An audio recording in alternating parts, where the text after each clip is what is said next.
नमस्कार, DD news पर आप सभी का स्वागत है। मैं हूं आपके साथ भावना नैयर। देश और दुनिया की खबरों पर नजर डालते हैं। शुरुआत करते हैं सुबह की सुर्खियों के साथ।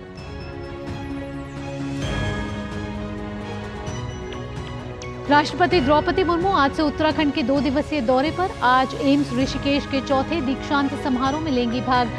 गंगा आरती में भी होंगी शामिल।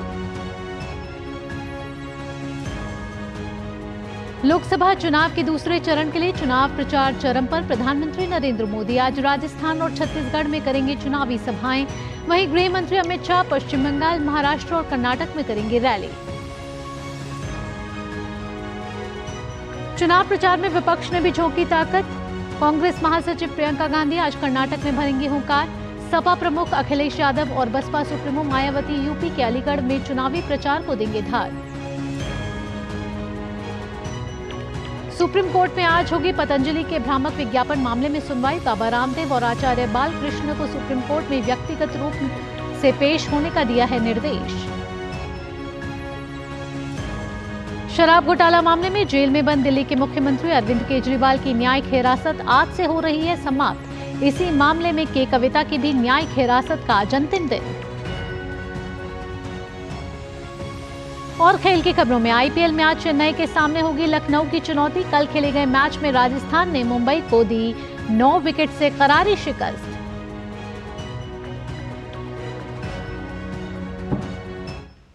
सुर्खियों के बाद अब खबरें विस्तार से। राष्ट्रपति द्रौपदी मुर्मू आज से उत्तराखंड के 2 दिन के दौरे पर रहेंगी। वह अखिल भारतीय आयुर्विज्ञान संस्थान एम्स ऋषिकेश के चौथे दीक्षांत समारोह में भाग लेंगे। राष्ट्रपति आज ऋषिकेश में गंगा आरती में भी शामिल होंगे। राष्ट्रपति बुधवार को इंदिरा गांधी राष्ट्रीय वन अकादमी देहरादून में भारतीय वन सेवा के प्रशिक्षु अधिकारियों के दीक्षांत समारोह में भी भाग लेंगे। बुलेटिन में आगे बढ़ते हैं, बात कर लेते हैं 24 की चुनौती की।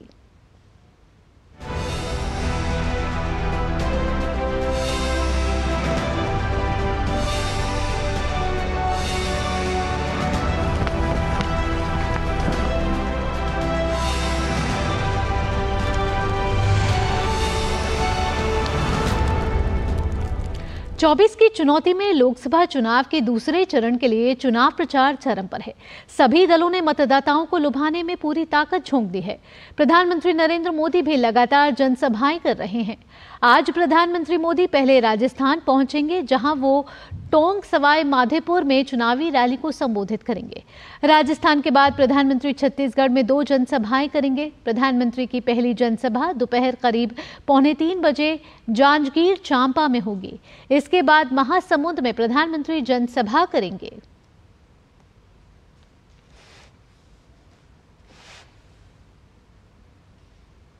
लोकसभा चुनाव 2024 के लिए चुनाव प्रचार चरम पर है। तमाम राजनीतिक दल चुनाव प्रचार के लिए अलग अलग हथकंडे अपना रहे हैं।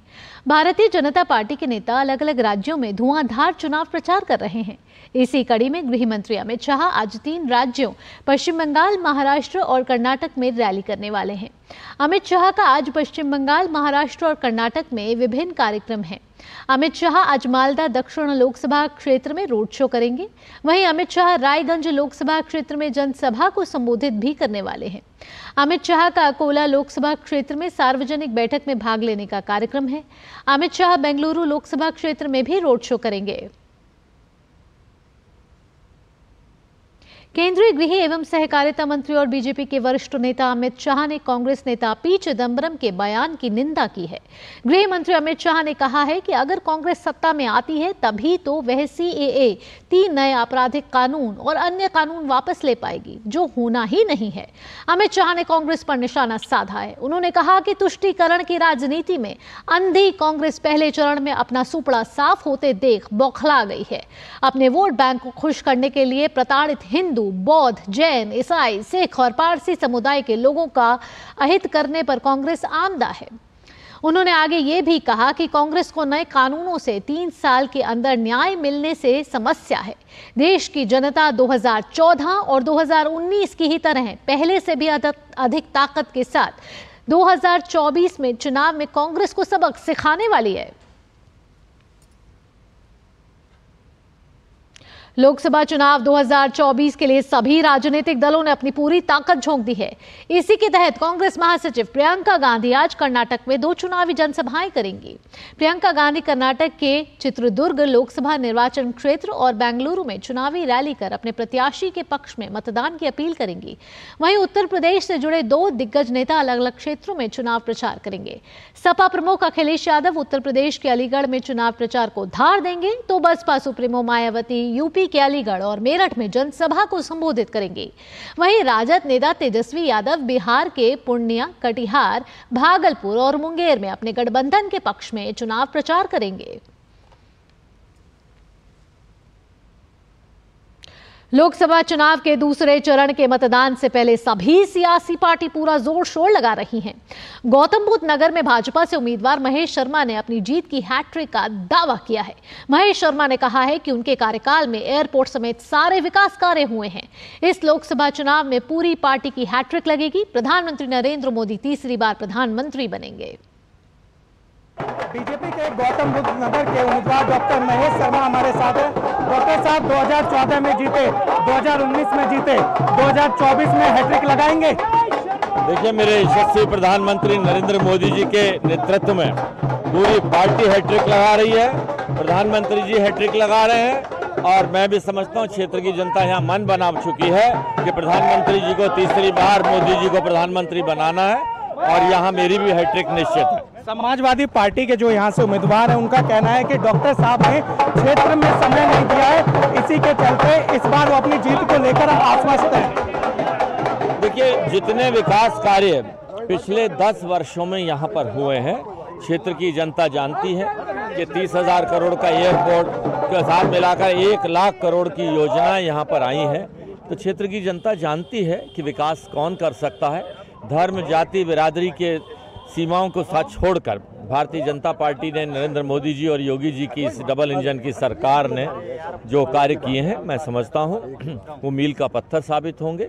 इस बार जीतते हैं तो क्या प्राथमिकता रहने वाली है? देखिए, ये मेरी कर्म भूमि है। मैं 41 वर्षों से रह रहा हूं। इस कर्म भूमि की माटी ने मुझे बहुत कुछ दिया, मुझे इस लायक बनाया, एक मास्टर के किसान के बेटे को यहाँ तक पहुँचाया और इस क्षेत्र का मुझ पर कर्ज है।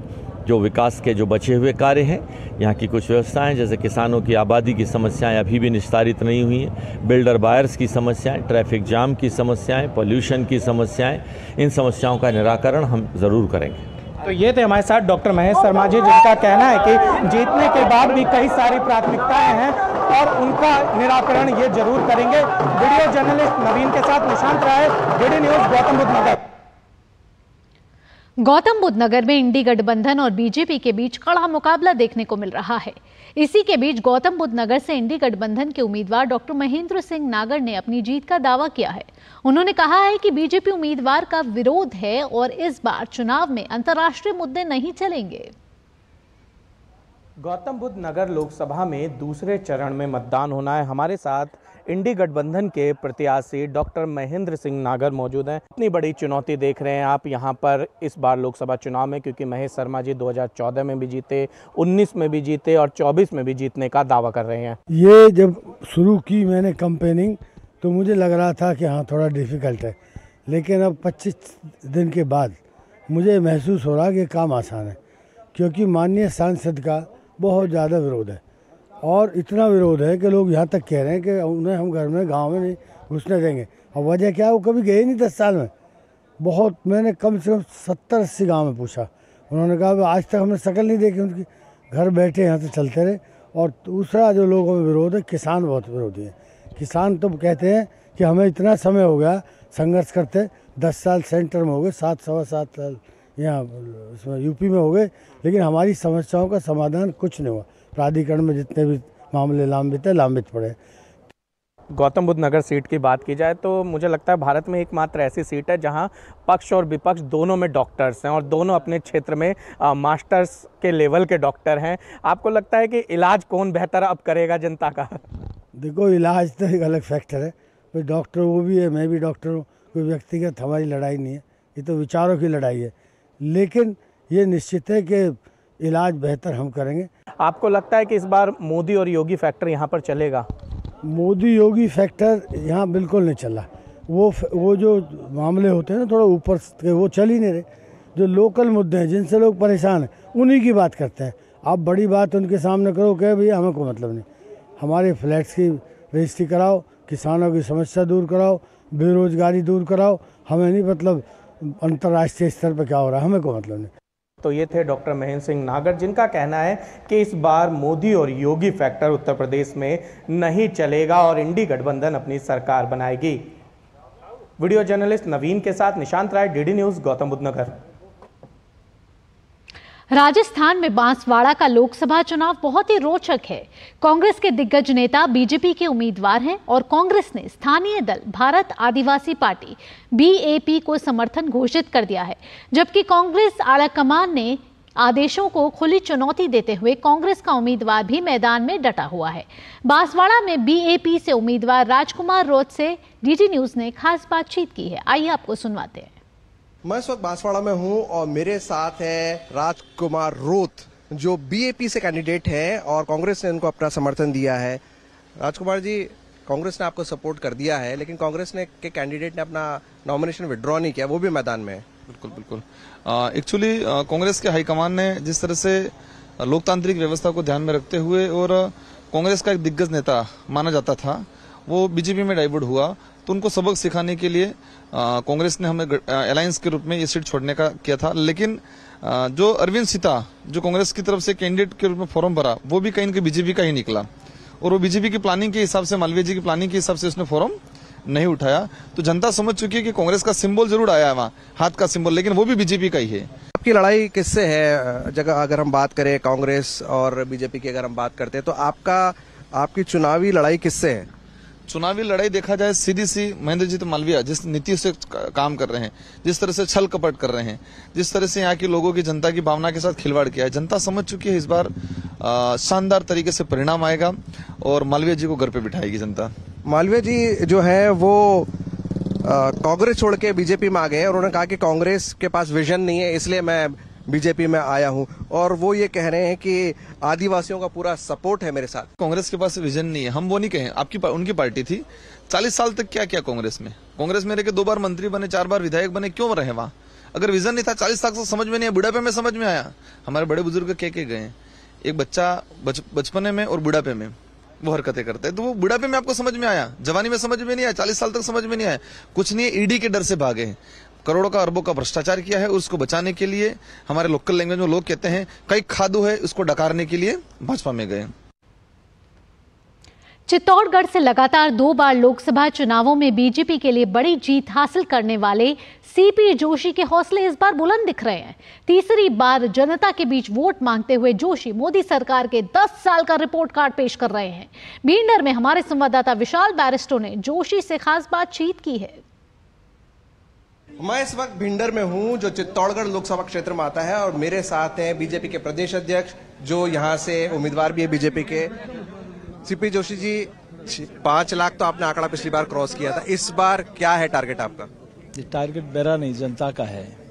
जनता जिस प्रकार से 10 वर्षों में विकास हुआ है, चाहे रोड हो, रेलवे हो, सिविल एविएशन हो, ग्रामीण विकास हो, चाहे हेल्थ हो, एजुकेशन हो, चाहे किसानों का फसल खराबे का मुआवजा हो, चाहे अन्य क्षेत्रों में कृषि विज्ञान केंद्र हो, मेडिकल कॉलेज हो, स्वामी विवेकानंद मॉडल स्कूल हो, एकलव्य मॉडल स्कूल हो, अनेक ऐसे काम हैं जो आजादी के इतने वर्षों तक नहीं हो पाए। चाहे पासपोर्ट ऑफिस हो, मैं दावे के साथ इसीलिए 55 सालों का मुकाबला 10 सालों से करता हूं। कांग्रेस का कोई भी नेता आ जाए, पंचायत के विकास से लेकर संसदीय क्षेत्र के विकास में 10 वर्षों में मोदी जी के नेतृत्व में जो विकास हुआ है 55 सालों में नहीं हो पाया। इसलिए लोग उसी हिसाब से लोगों का आशीर्वाद रहेगा। विधानसभा चुनाव में आपके नेतृत्व में जीत हासिल की बीजेपी ने, अब लोकसभा चुनाव है, किस तरह से देखते हैं चीजों को? देखिए, मैं एक कार्यकर्ता के नाते पार्टी ने मुझे दी जिम्मेदारी, लेकिन सभी पार्टी के वरिष्ठ नेताओं के मार्गदर्शन से और हजारों लाखों कार्यकर्ताओं की ताकत के कारण भारतीय जनता पार्टी की विजयश्री राजस्थान में हुई है। तो इसका श्रेय मैं हमारे शीर्ष नेतृत्व को, हमारे राजस्थान के वरिष्ठ नेताओं को और राजस्थान के कार्यकर्ताओं को देता हूं। पहले चरण में मतदान कम हुआ, इसके लिए गर्मी कितना बड़ा फैक्टर है? दो कारण मैं बताता हूं। नेतृत्व, नीति और नीयत। कांग्रेस का कमजोर नेतृत्व, नीयत साफ नहीं, नीति साफ नहीं। दूसरी तरफ मोदी जी का मजबूत नेतृत्व, साफ नीति और नीयत तो ये सीपी जोशी जिनका ये कहना है कि भाजपा के पक्ष में रुझान है और भाजपा इस बार अपना जो टारगेट है 25 का उसे जरूर हासिल करेगी। कैमरामैन रमाकांत के साथ मैं Vishal Beristo, DD news, Bhinder, Chittor. Bulletin में आगे बढ़ते हैं। कभी कांग्रेस का गढ़ रहे पूर्णिया लोकसभा सीट पर बीते 20 साल से एनडीए का कब्जा रहा है। 2 बार से जेडीयू के प्रत्याशी संतोष कुशवाहा पूर्णिया सीट पर जीतने की आस लगाए बैठे हैं। इस बार भी जेडीयू ने उनको फिर से मौका दिया है। पूर्णिया में दूसरे चरण में 26 अप्रैल को मतदान होना है। पूर्णिया में मुकाबला त्रिकोणीय माना जा रहा है। एनडीए के प्रत्याशी संतोष कुशवाहा से खास बातचीत की है हमारे संवाददाता नितेंद्र सिंह ने। संतोष जी, ये बताइए, क्या तीसरी बार आप हैट्रिक लगा पाएंगे? निश्चित रूप से माननीय प्रधानमंत्री जी का आशीर्वाद है, माननीय नीतीश कुमार जी का आशीर्वाद है, तो निश्चित रूप से बड़े अंतर से पूर्णिया की जनता चुनाव जीतेगी, एनडीए चुनाव जीतेगा, ऐसा मेरा पक्का विश्वास है। आपकी प्राथमिकता क्या होगी? आप 2 बार सिटिंग सांसद रहे हैं। कई मौक़ों पे ये बोला गया है कि जनता बोलती है कि आप क्षेत्र में कम जाते हैं। हम लोगों का क्षेत्र लोकसभा बड़ा होता है और हम लोग सदन जब चलता है तो दिल्ली रहते हैं और सदन के बाद कंप्लीट रूप से हम लोग क्षेत्र में रहते हैं और पूर्णिया रहते हैं। जिस तरीके से 10 वर्षों में पूर्णिया का हमने विकास किया है माननीय प्रधानमंत्री जी के आशीर्वाद से और माननीय बिहार के मुख्यमंत्री हमारे नेता नीतीश कुमार जी के आशीर्वाद से, कई संस्थाएं, देश का सबसे पुराना जिला पूर्णिया, लेकिन यहाँ पे विश्वविद्यालय नहीं था। माननीय मुख्यमंत्री जी के आशीर्वाद से आज विश्वविद्यालय हो गया। और भी हाल के दिनों में प्रधानमंत्री जी और मुख्यमंत्री जी के द्वारा मेडिकल कॉलेज का उद्घाटन हुआ। 500 बेड का मेडिकल कॉलेज और 100 उसमें मेडिकल के स्टूडेंट भी पढ़ेंगे। पासपोर्ट कार्यालय हम लोगों ने खुलवाने का काम किया। तो माननीय प्रधानमंत्री जी और मुख्यमंत्री जी के आशीर्वाद से ये सारे काम हो पाए। और सड़क, बिजली, ये तो आप कॉमन सी बात हो गई। आप देख रहे हैं कि एकदम पूर्णिया से अब झारखंड जाने के लिए 4 लेन एक्सप्रेस वे बन गया जो 2500 करोड़ की लागत से, उसमें गंगा में ब्रिज बन रहा है। तो यहाँ से पूर्णिया से झारखंड साहबगंज जाने 1 घंटे में हम चले जाएंगे। रेल के क्षेत्र में भी अभी हाल के दिनों में पटना के लिए कोई सीधी ट्रेन नहीं थी, अब एक ट्रेन शाम को यहाँ से खुलती है जो पटना 4 बजे सुबह पहुँचा देती है। और हमारा पूर्णिया का वायु सेवा बहाल करना है, तो उसमें जो अभी टर्मिनल में लैंड एक्विजिशन का काम हो गया है, डीपीआर का टेंडर हो गया है। अब जो है कि वो जैसे ही उसका चुनाव आचार संहिता खत्म होगा, मुझे लग रहा है कि टर्मिनल बिल्डिंग और उसके सारे टेंडर्स होंगे। और मुझे विश्वास है कि प्रधानमंत्री जी हैं तो 2025 तक पूर्णिया से एयरपोर्ट भी चालू हो जाएगा। तो ये थे संतोष कुशवाहा, जिन्होंने कहा कि जो पिछला रिकॉर्ड है वो भी इस बार टूटेगा और रिकॉर्ड मतों से वो फिर एक बार विजय होंगे। ये उनका एक तरह से आत्मविश्वास है। और निश्चित तौर पे पूर्णिया एक हॉट सीट है, त्रिकोणीय मुकाबला है और सीमांचल का ये क्षेत्र एक तरह से जो बिहार की एक प्रमुख लोकसभा क्षेत्र भी है। कैमरामैन पीयूष के साथ नितेंद्र सिंह, डीडी न्यूज़, पूर्णिया। तो पूर्णिया लगातार बिहार की हॉट सीट बनी हुई है और राजद के टिकट पर पूर्णिया से चुनाव लड़ रही बीमा भारती से खास बातचीत की है हमारे संवाददाता नितेंद्र सिंह ने। आइए आपको सुनवाते हैं कि वो जीत के लिए कितनी आश्वस्त है। बिहार के पूर्णिया लोकसभा सीट इस समय काफ़ी चर्चा का विषय बना हुआ है और यहाँ पर त्रिकोणीय संघर्ष देखने को मिल रहा है। 5 बार की विधायक और पहली बार सांसद का चुनाव लड़ रही हैं राजद के टिकट से बीमा भारती जी। बीमा जी, कितना बड़ा चुनौती है ये सीट, क्योंकि पप्पू यादव एक तरफ हैं, दूसरा 2 बार के सांसद संतोष कुशवाहा जो पहले आप ही के साथ जेडीयू में थे। कितनी बड़ी चुनौती आप मानती हैं? मुझे नहीं लगता है कि पूर्णिया में कोई चुनौती है, कहीं से चुनौती नहीं है। हम लोग मजबूती के साथ चुनाव लड़ रहे हैं, सभी जगह जा रहे हैं, सब जगह गांव ग्राम सब जगह गली मोहल्ला में जा रहे हैं, तो बहुत अच्छा रिस्पांस मिल रहा है। आप पप्पू यादव को बोले कि वो बीजेपी के एजेंट के तौर पे काम कर रहे हैं और महागठबंधन को हराने के लिए खड़े हुए हैं, इसके पीछे क्या सोच है आपको? क्या आपको डर है कि उसे वोट में सेंधमारी होगी? बिल्कुल नहीं होगा। आज सब लोग जो है कि अब जग चुका है, वोटर जो है कैंडिडेट से ज़्यादा वोटर जो है कि सजग हो चुका है। जो हमारे मतदाता है वो सब चीज़ समझने लगा है, सब समझ रहे हैं कि कहाँ हमको वोटिंग करना है, तो इसलिए कहीं कुछ नहीं है। ज़रूर हम कहे हैं जिस तरह से कांग्रेस में अपना पार्टी को विलय किया है और उसको तो लगना चाहिए कि जो महागठबंधन में निर्णय हुआ उसके साथ रहना चाहिए। इतना ही शुभचिंतक थे राहुल गांधी का, प्रियंका गांधी का, तो उसका जो देश का लड़ाई है यह पूर्णिया की लड़ाई नहीं है, तो उसको देश के साथ रहना चाहिए, पार्टी के साथ रहना चाहिए, ना कि निर्दलीय से नॉमिनेशन करना चाहिए। क्या मुद्दे हैं आपके, अगर आप सांसद बनती हैं तो क्या आपको की प्राथमिकता होगी और किन मुद्दों के साथ आप जनता के बीच जा रही हैं? ये पूरे कोसी सीमांचल में जो है कि सबसे बड़ी मुद्दा है कि यहाँ पर जो है जितने भी हमारे व्यवसायी है जो बाहर काम करते हैं, आते हैं जाते हैं, बहुत कठिनाई होती है जाने में। आप सोचिएगा कि हम तुरंत पटना पहुँचेंगे तो नहीं पहुँच पाइएगा, तो यहाँ पर एयरपोर्ट का है सबसे मुद्दा बड़ा एयरपोर्ट का है। यहाँ पर जो है कि कोई भी अभी बड़े उद्योग बड़े पैमाना पर जो है लगना चाहिए, जो हमारे गरीब लोग जो है पलायन करते हैं बाहर, अपने बाल बच्चे को छोड़ कर के जाना पड़ता है, तो उसका जो है कि यहाँ पर नहीं मिलने के कारण लोग बाहर जा रहे हैं। तो मेरा रहेगा कि यहाँ बड़ा उद्योग लगे। कनेक्टिविटी को लेकर के उन्होंने कहा कि बहुत लंबे अरसे से पूर्णिया में एयरपोर्ट की मांग रही है और आरजेडी के मैनिफेस्टो में भी इसका जिक्र किया गया है कि अगर उनकी सरकार बनती है तो पूर्णिया में एयरपोर्ट बनाया जाएगा। कैमरामैन पीयूष के साथ नितेंद्र सिंह, डीडी न्यूज़, पूर्णिया। तो ये तो थी खबरें 24 की चुनौती से जुड़ी हुई। आइए आगे बढ़ते हैं। पतंजलि भ्रामक विज्ञापन केस में आज सुप्रीम कोर्ट में सुनवाई होगी। 26 अप्रैल को जस्टिस हिमा कोहली और जस्टिस अमानतुल्लाह की बेंच के सामने बाबा रामदेव और बालकृष्ण तीसरी बार पेश हुए थे। बाबा रामदेव की तरफ से उनके वकील मुकुल रोहतगी ने कोर्ट से एक बार फिर माफी मांगी थी। कोर्ट के कहने पर रामदेव ने कोर्ट से माफी मांगी। आज बाबा रामदेव और आचार्य बालकृष्ण को सुप्रीम कोर्ट में व्यक्तिगत रूप से पेश होने का निर्देश दिया गया है। अरविंद केजरीवाल की कस्टडी पर राउज एवेन्यू कोर्ट आज सुनवाई करेगा। कोर्ट ने केजरीवाल को 1 अप्रैल से 15 अप्रैल तक के लिए जुडिशियल कस्टडी में भेजा था। इसके बाद 23 अप्रैल तक उनकी कस्टडी बढ़ा दी गई थी। आपको बता दें कि केजरीवाल शराब घोटाले मामले में तिहाड़ जेल में बंद हैं। उन्हें सुप्रीम कोर्ट से भी राहत नहीं मिली थी। और देश भर में आज हनुमान जन्मोत्सव मनाया जा रहा है। सुबह से ही मंदिरों में भक्तजनों का तांता लगा हुआ है। बड़ी संख्या में लोग हनुमान मंदिर पहुंचकर वहां श्रद्धा सुमन के साथ पूजा अर्चना कर रहे हैं। मंदिरों में हनुमान चालीसा, अखंड रामचरितमानस का पाठ किया जा रहा है। वहीं हर जगह सुरक्षा के पुख्ता इंतजाम भी किए गए हैं।